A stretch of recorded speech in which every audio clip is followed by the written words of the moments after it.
What's going on, everybody? Welcome. Today, I want to talk about the endurance for greatness. What I mean by that is, many people talk about being great and black greatness and black excellence and just being great in general. I'm talking about the great men and women of the world and throughout history. And you hear a lot about what makes these people so great. It could be their upbringing, it could be opportunities, it could be just their passion for something. They've been innovative, thinking outside the box, inventing things that were never here before. A lot of these things, which I agree with. But one thing I don't hear enough of, every once in a while, but one thing I don't hear enough of when it comes to greatness is endurance. Endurance. Now, when people say endurance, the word endurance usually is referring to someone working out like in a gym or something like that. And that is true. That's about physical endurance. But there's endurance on different levels. You have physical endurance, how much your body can maintain a certain level of effort. Then you have mental endurance. And to me, the mental endurance is more important because the mental endurance can keep going way after the body has stopped.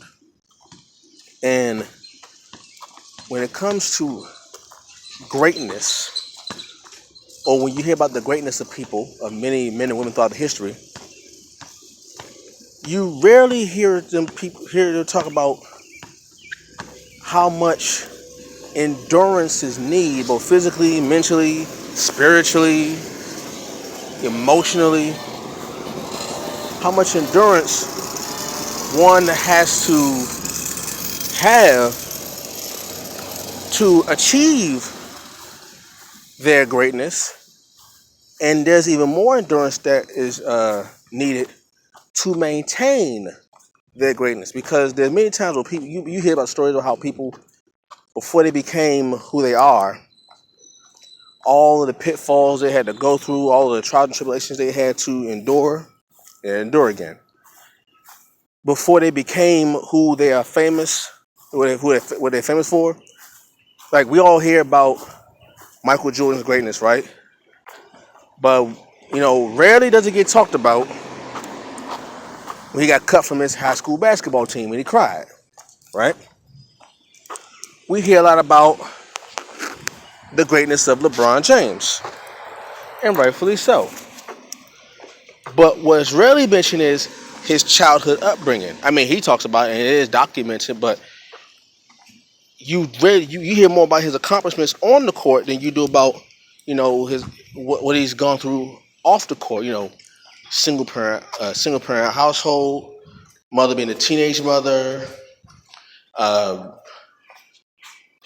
poor, living, moving constantly, just all that, just had to endure so much as a child.